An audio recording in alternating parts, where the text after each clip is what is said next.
I have always loved books. Books are magic for me. Books can take us to another time and place while they educate and entertain us. Books can offer so many things. Books can help us learn about ourselves and expand our understanding of the world around us. I loved books so much that I became an English teacher so that I could share my passion about words with young people. But even though I had a Harvard education, and even though I was a teacher of writing, I didn't see myself as an author. Who was I to write a book compared to my favorite authors, Wayne Dyer, Byron Katie, Eckhart Tolle, Louise Hay? These were incredible humans who had done something that was beyond my reach. Even when I became an editor and I helped other people, many of you here in this room, write your own book, I still didn't see myself as an author. My superpower was in helping others get what they needed to write their books. As one of my authors pointed out to me, I know how to hold your hand and kick your butt at the same time. And it's very effective. I liked the idea of writing a book. I had lots of ideas for books, but the actual sitting down and writing the book, not so much. Has anyone had that experience in this room? But who was I to help other people do something that I hadn't done? So, what happened to change all that? Why didn't I see myself as an author?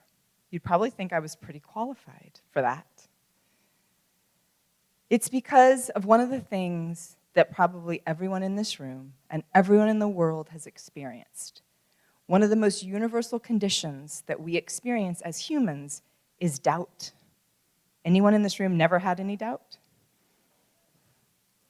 Self-doubt is so strong for many of us. It keeps us from achieving our dreams. It keeps us from contributing to the world in a meaningful way, as Elliot had talked about.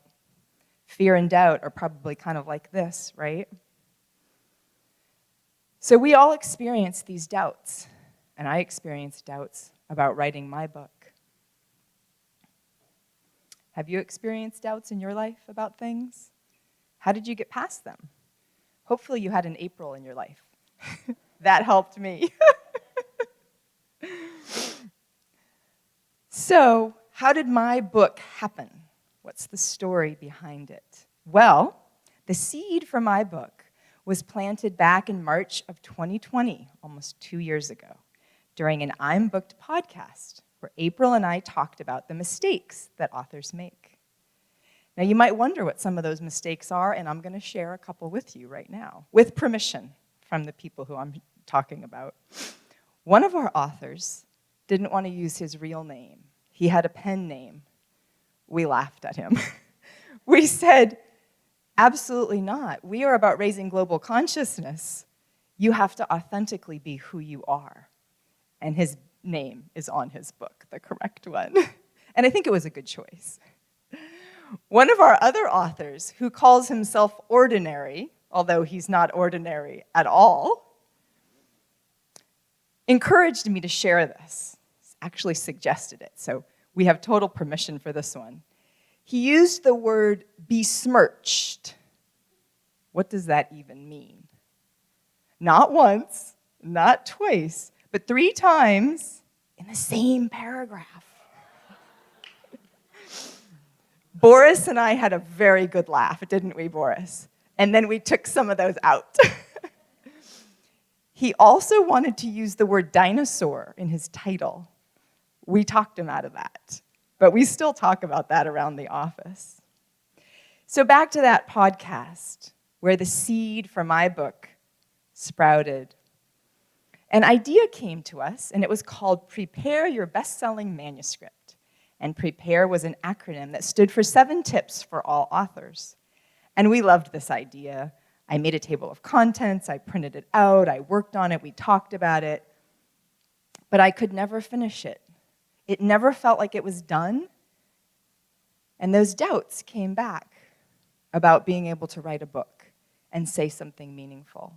And so it didn't happen. So what actually pushed me to write my book? Well, this event, Booked Naples. And of course, we all know who was behind the push. April, in her infinite wisdom, suggested that I be a speaker, which I thought was great because I kind of like to talk. But there was a problem. This event is for authors, and I didn't have a book. Smart woman, that April. But she did give me a gift that day. And the cool thing was, this came to her in meditation, and a few of the speakers have talked about that. She said, Heather, I have a new title for you. You are magical. What if we call your book Manuscript Magic? And I was sold. Because Manuscript Magic captures who I am and what I do.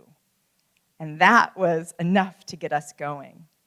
It wasn't easy, but with our amazing team and my incredible developmental editor, who probably should have her name on the book too, because she wrote as much as I did, I was able to finish that book.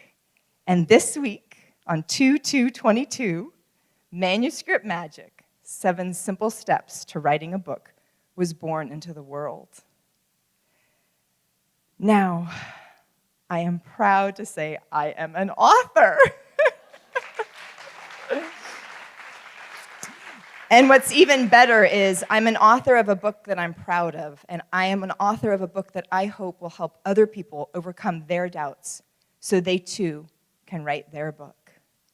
So some of you might say, who, me, an author?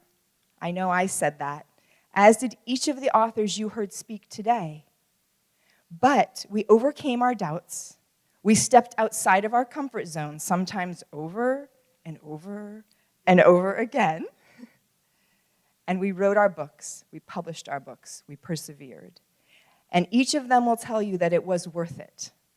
So when you say, who, me, an author? I say yes. The world needs your message. The world is ready for your book.